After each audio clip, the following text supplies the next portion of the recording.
Hey Push, Coach Jared. So I wanted to take a minute or two to go over a graph I drew up here for you to give you an idea how you should approach workouts when you come into the gym. This approach is going to help you get fitter, go faster in your workouts ultimately. Also going to help you get you more rounds and reps when we have our AMRAPs. And it's just generally a good way to approach a majority of the workouts we do in here, and it also gives you a bit of a game plan when you come in, so you're not just coming in and guessing as to what you're doing. This graph, it's going to apply to your typical rounds for time workouts, your AMRAPs, as many rounds and reps as possible, not necessarily to your interval work, where we have X amount of work, X amount of rest, repeated multiple times. That's a different video, but for today, we're going to focus on your general CrossFit workout that typically is in that time domain of around 8 to 20 minutes. That's the majority of the workouts that we see here in that time domain. So this will apply across all those. This graph's going to go to 15 minutes. It would just change, it would slide these lines up and down depending on if the time domain was longer or the time domain was shorter, but this same general approach still holds true. Red line is your red line. So that's about the maximum perceived intensity that you can maintain at any point in a workout. That's that point when your heart rate starts to get really, really jacked up. Your breathing starts to get out of control. You find yourself with your hands on your knees trying to get an idea of what you're going to do next. That's what that red line is. Orange line is the typical CrossFit athlete, and really a common mistake when you approach these workouts. CrossFit's an aerobic sport, so we have to treat it like one. We don't want to go out at that 95% intensity only to drop off at the end. You wouldn't go out and run a mile at the same pace that you would try to run a 400. So we want to find that good way to pace through these workouts. So this orange line, most folks start out really hot. 3, 2, 1, go, you get a hit of adrenaline and you really start to push the pace. It doesn't last long though. You can typically only hold that at most for about a minute before you're going to start to drop off from that level of intensity, and it falls off pretty quickly until you settle in somewhere south of that 80%, somewhere in that 75% range.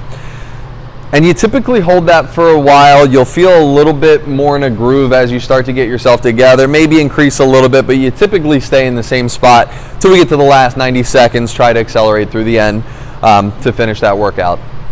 Whereas this green line is really the ideal scenario you want to get to. Let's say you as an athlete, and most of us, are capable of holding around 80% maximum intensity over the course of a workout. Now again, that's going to be a little higher for some, a little lower for some, depending on the time domain and the athlete, but let's just say 80%'s that ideal sweet spot, where if I asked you to move at 80% intensity, whatever that looked like for you, you can maintain that for a good amount of time.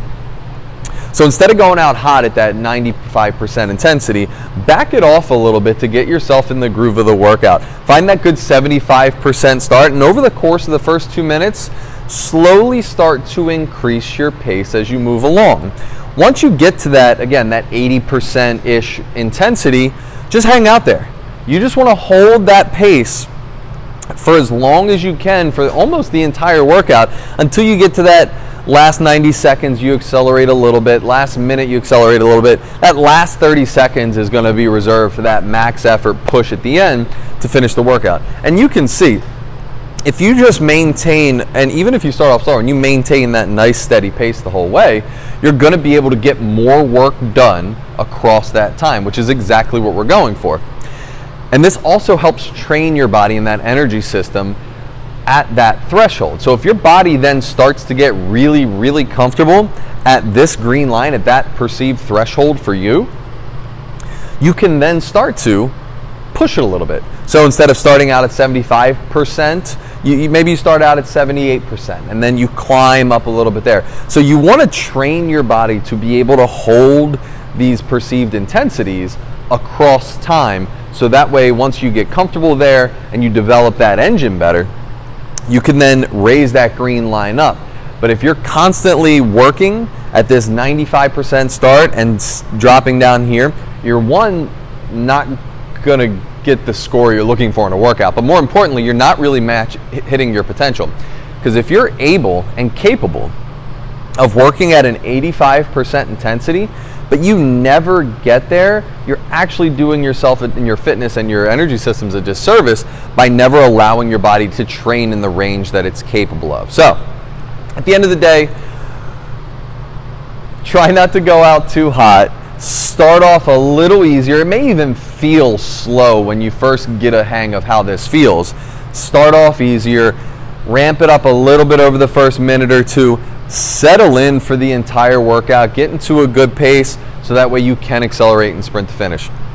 If you have any questions about this or anything else at all, just feel free to reach out to me. You can shoot me an email, shoot me a message through Facebook, or just find me at any time in the gym. If there's any other videos like this that you guys want to see that you happen to like, just leave a message in the comments below. That'll let me know what other stuff to start putting out.